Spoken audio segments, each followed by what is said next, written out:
سيد الأنبياء والمرسلين أما بعد فأعوذ بالله من الشيطان الرجيم بسم الله الرحمن الرحيم يا أيها الناس اتقوا ربكم إن زلزلة الساعة شيء عظيم يوم ترونها تذهل كل مرضعة عما أرضعت وتضع كل ذات حمل حملها وترى الناس سكارى وما هم بسكارى ولكن عذاب الله شديد صدق الله العظيم صدق رسوله النبي الكريم ونحن على ذلك من الشاهدين والشاكرين والحمد لله رب العالمين. درود شریف پڑھ لیں اللهم صل على سيدنا محمد وعلى آل سيدنا محمد وبارك وسلم. میرے انتہائی واجب الاحترام عزیز بھائی اور دوستوں،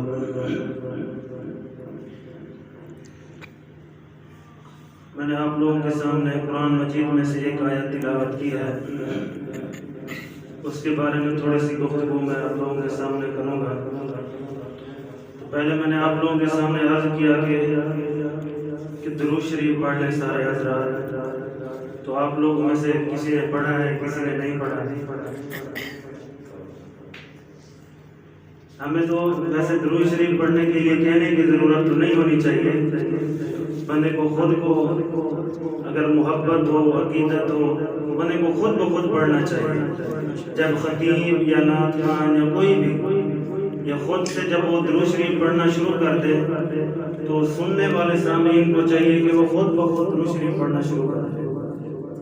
اس خطیب کو یا نعت خوان کو کہنے کی ضرورت نہ پڑے، کیونکہ ہم سارے عاشق رسول ہیں. تو رسول اللہ صلی اللہ علیہ وآلہ وسلم کی احادیث بھی ہیں درود شریف کے بارے میں. میں ایک حدیث پیش کر دیتا ہوں پھر آگے بات پڑھاتا ہوں. رسول اللہ صلی اللہ علیہ وآلہ وسلم نے ارشاد فرمایا کہ جو شخص دن میں مجھ پر 10 بار صبح اور 10 بار شام کو درود شریف پڑھتا ہے، صرف 10 بار صبح اور 10 بار شام کو جو میرے اوپر درود شریف پڑھتا ہے، کل قیامت کے دن اس کی شفاعت کرنا مجھ پر واجب ہوگا. سبحان اللہ! کتنی بڑی بات ہے، کتنی بڑی. حضور کی شفاعت کے بغیر تو ہم جنت میں نہیں جا سکتے، یہ بات تو کلیئر ہے. پھر جب حضور خود کہہ رہے ہیں اور 10 دفعہ درود شریف پڑھنا بھی زیادہ وقت ہی نہیں لگتا. ماشاءاللہ جو حضرات نماز پڑھتے ہیں وہ تو ماشاءاللہ چلو دن میں 5 بار تو ہو ہی جاتا ہے ان کے لیے. نماز کے لیے ویسے سارے حضرات کو آنا چاہیے. اس کی سارے حضرات اہتمام کریں. درود شریف یہ سب سے بہترین عبادت ہے، سب سے بہترین عبادت ہے. اس میں اگر آپ چاہے کسی کو دکھاوے کے لیے کیوں نہ پڑھ رہے ہو تو پھر بھی اللہ تعالیٰ قبول فرما لیتے ہیں. یہ واحد عبادت ہے. ہم ویسے تسبیح ہاتھ میں رکھیں، کوئی سمجھ سکتا ہے کہ دکھاوے کے لیے تسبیح ہاتھ میں رکھی ہوئی ہے. نماز پڑھ رہے ہیں تو کوئی کہہ سکتا ہے کہ دکھاوے کے لیے پڑھ رہا ہے. قرآن کی تلاوت کرنی ہے، کوئی کہہ سکتا ہے کہ دکھاوے کے لیے ہے. روزہ رکھا ہے، نفلی عبادت ہے. ہم کچھ بھی کریں، لوگ کہہ سکتے ہیں کہ دکھاوے کے لیے کر رہے ہیں.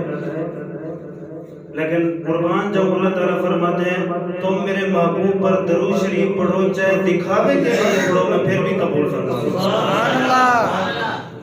کتنی بڑی نعمت. اس لیے اس میں تو ریا کا خطرہ ہے ہی نہیں. اس لیے ہمیں 24 گھنٹے چاہیے کہ ہمیں درود شریف کا ورد کرتے رہنا چاہیے. تو میں نے آپ لوگوں کے سامنے جو بات عرض کرنی تھی، ہم سارے مسلمان ہیں اور کوشش کرتے ہیں کہ 5 وقت مسجد میں بھی آتے ہیں، نماز پڑھتے ہیں. اور جب ہم مسجد میں آتے ہیں تو کوشش کرنی چاہیے کہ مسجد کے آداب کا خیال کریں. میں نے پچھلے جمعے تھوڑی سی بات کی تھی، لیکن اس جمعے میں اس لیے ضروری سمجھتا ہوں کہ مجھے کل ڈاکٹر صاحب ایک ویڈیو دکھا رہے تھے. وہ مسجد میں کچھ لوگوں کا میں کیا کہوں کہ ہمارے کوئی وزیر بھی تھے ساتھ، وہ مسجد میں ڈھول بھی بجا رہے ہیں، ساتھ ڈانس بھی کر رہے ہیں.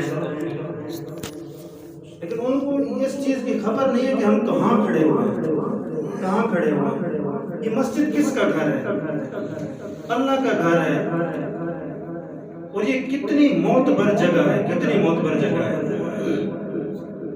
اور بڑے افسوس سے ہمیں کہنا پڑتا ہے کہ ہم مسلمان نماز کے لیے آئیں یا نہ آئیں، لیکن جب بھی کسی پر کوئی چوری کا الزام لگے یا کسی چیز کا بھی الزام لگے تو فٹ کہتے ہیں کہ میں ابھی مسجد میں داخل ہوتا ہوں۔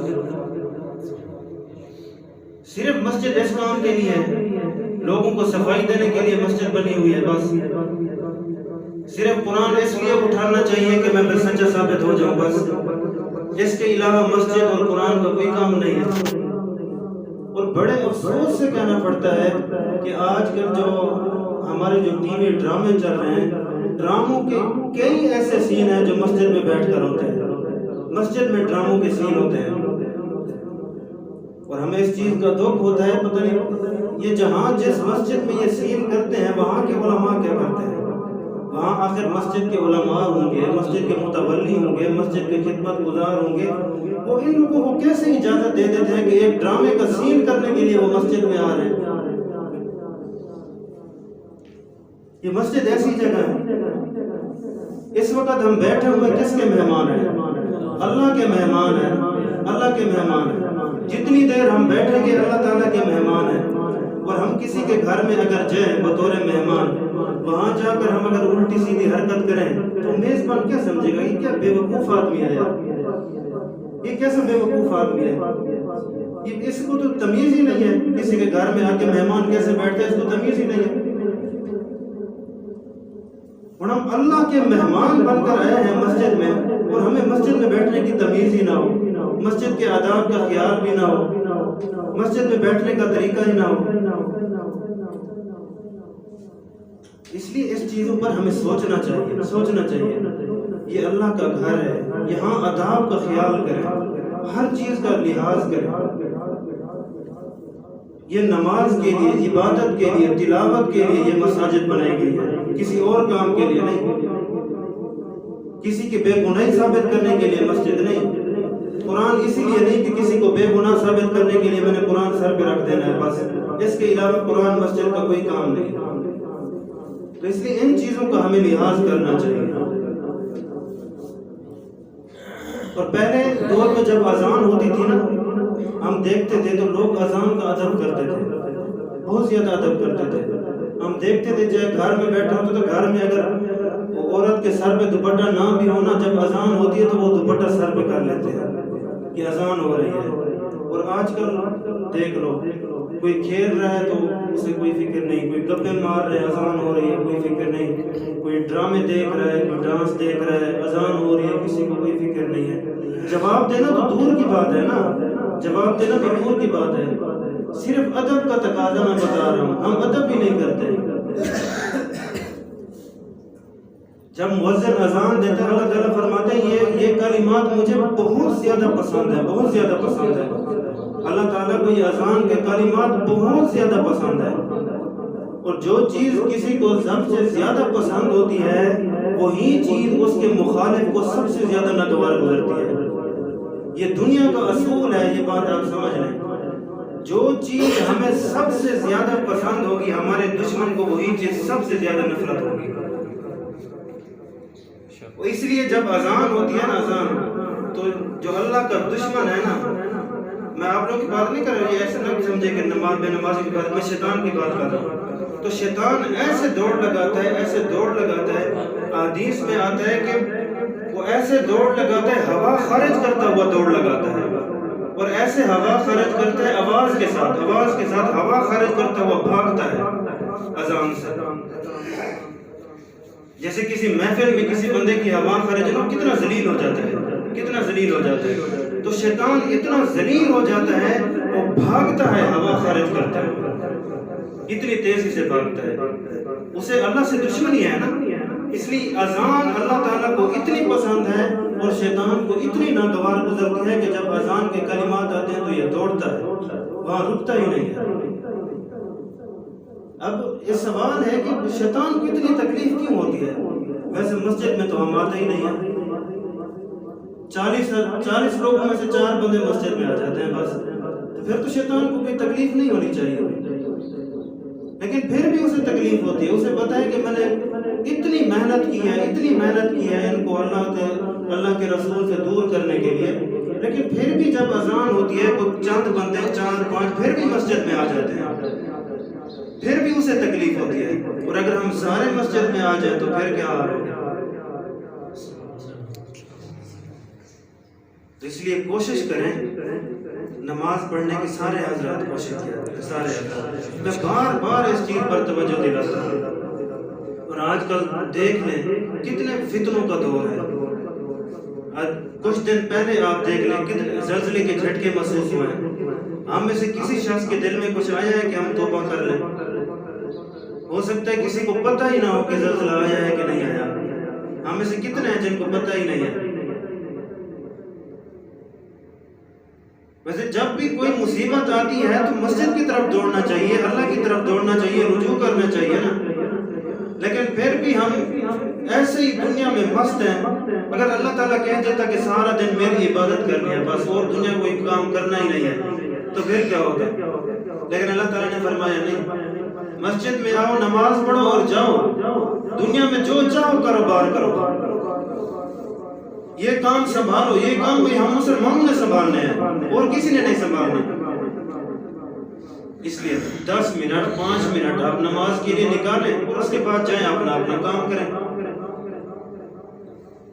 تو اس لیے یہ دنیا تھوڑی سی زندگی ہے، یہ تھوڑی سی زندگی، اس لیے یہ تھوڑی سی زندگی ہم چاہے تھوڑی سی تکلیفات میں گزار لیں تو آگے جو آنے والی، ہمیشہ میں آنے والی جو زندگی ہے وہ ہمارے لیے آسان ہو جائے گی۔ یا ایھا الناس اتقوا ربکم ان زلزلۃ الساعۃ شیء عظیم، بے شک قیامت کا زلزلہ آنے والا ہے، اور قیامت کا زلزلہ بہت بڑا زلزلہ ہوگا۔ یہ جو تم نے چھوٹے چھوٹے زلزلے دیکھے ہیں نا ابھی، ان زلزلۃ الساعۃ شیء عظیم، یہ بہت بڑا زلزلہ ہوگا۔ یوم ترونها تذهل كل مرضعة عما ارضعت، ماں جو بچے کو دودھ پلاتی ہے نا انتہائی شفقت اور محبت کے ساتھ، ماں بچے کو دودھ پلا رہی ہوگی، جب قیامت کا زلزلے کا جھٹکا آئے گا نا، وہ ماں اپنے بچے کو اٹھا کے یوں پھینک دے گی، یوں پھینک دے گی، اتنا خوفناک ہوگا۔ ماں کو بیٹے سے کتنی محبت ہوتی ہے، دودھ پلاتے ہوئے تو اور زیادہ محبت ہوتی ہے، لیکن پھر بھی دودھ پلاتے ہوئے بچے کو اٹھا کے پھینک دے گی۔ یوم ترونها تذهل كل مرضعة عما ارضعت وتضع كل ذات حمل حملها، اور ہر حمل والی چاہے وہ عورت ہو یا جانور، اس خوف کی وجہ سے اپنے حمل کو گرا دے گی۔ وَتَرَى النَّاسَ سُكَارَىٰ وَمَا هُمْ بِسُكَارَىٰ، اور تم دیکھو گے کہ لوگ نشے کی حالت میں ہوں گے، ان کو کوئی سمجھ نہیں آ رہی ہوگی، وَمَا هُمْ بِسُكَارَىٰ، حالانکہ انہوں نے نشہ نہیں کیا ہوگا۔ وَلَٰكِنَّ عَذَابَ اللَّهِ شَدِيدٌ، اور اللہ تعالیٰ کا عذاب بہت بڑا عذاب ہوگا، بہت بڑا عذاب۔ اس لیے دنیا کی یہ تھوڑی سی زندگی ہے، اس لیے ہمیں تو کوئی فکر نہیں ہے نا، اس لیے ہمیں اس زندگی میں ہمیں فکر کرنی چاہیے۔ ہمیں یہ بھی سوچنا چاہیے کہ ہمارے کچھ اصول ہیں، ہمارے اوپر کچھ، ہم اپنے آپ کو مسلمان کہلانا فخر محسوس کرتے ہیں کہ ہاں یہ مسلمان ہے، ہمیں بہت خوشی ہے، لیکن مسلمان بننا ہم پسند نہیں کرتے۔ کوئی کہہ دے کہ یار اچھا لباس پہن لے مسلمان والا، وہ ہمیں پسند نہیں ہے، یا سر پہ ٹوپی رکھ لے اچھی بات ہے، وہ ہمیں پسند نہیں ہے، یا نماز میں آ جائے وہ ہمیں پسند نہیں ہے۔ میں مسلمان ہوں یہ کہلانا مجھے بہت بڑا اچھا لگتا ہے، لیکن مسلمانوں والے کام کرنا، اس سے ہم دور بھاگتے ہیں، دور بھاگتے ہیں۔ اس لیے کوشش کریں گے نا سارے حضرات، کوشش کیا کریں جب بھی وقت ملے۔ میں یہ نہیں کہتا کہ چلو آج سارے جماعت میں آگے شامل ہو جائیں، اس لیے مجھے پتہ ہے سارے وہاں کام ہوتا ہے، اس لیے جب بھی اگر وقت نکالنا چاہیں تو نکال سکتے ہیں۔ جب صبح کی نماز ہے، صبح کی نماز ہماری 6:10 پہ ہوتی ہے، اور آپ کا کام شروع ہوتا ہے 6:40 میں، اور ظہر کے وقت جیسے آپ جمعے کے لیے سارے آ گئے ہیں نا، اس کا مطلب ظہر کی نماز کے لیے بھی آ سکتے ہیں اگر جمعے کے لیے وقت نکل سکتا ہے۔ اور جب عصر کا وقت ہوتا ہے ہم سارے کھیل رہے ہوتے ہیں، عصر مغرب عشاء فجر، وہ تو ہم ویسے بھی پڑھ سکتے ہیں۔ اس لیے کوشش کریں مسجد میں آنے کی، اس لیے میں بار بار اس چیز پر توجہ دلاتا رہتا ہوں، یہ بہت بڑا عمل ہے۔ جب کل قیامت کے دن جنتی جنت میں ہوں گے نا، اور جہنمی جہنم میں ہوں گے، تو پھر جنتی سوال کریں گے جہنم والوں سے، ما سلککم فی سقر، ان جہنم والوں سے پوچھیں گے تمہیں کیا چیز یہ جہنم میں لے آئی ہے؟ تو جہنم والے کہیں گے قالو، وہ کہیں گے لم نکو من المصلین، ہم نماز نہیں پڑھتے تھے، ہم نماز نہیں پڑھتے تھے. اور کچھ نہیں کہیں گے کہ میں روزہ نہیں رکھتا تھا، حج تک، وہ کہیں گے ہم نماز نہیں پڑھتے تھے. اس لیے بہت بڑی عبادت ہے، اس لیے کوشش کیا کریں سارے حضرات 5 وقت نماز کریں. دعا کرتا ہوں اللہ تعالیٰ ہم سب کو 5 وقت نماز پڑھنے کا عادی بنا دے. اللہ تعالیٰ عمل کی توفیق عطا فرمائے. وما علینا الا البلاغ المبین.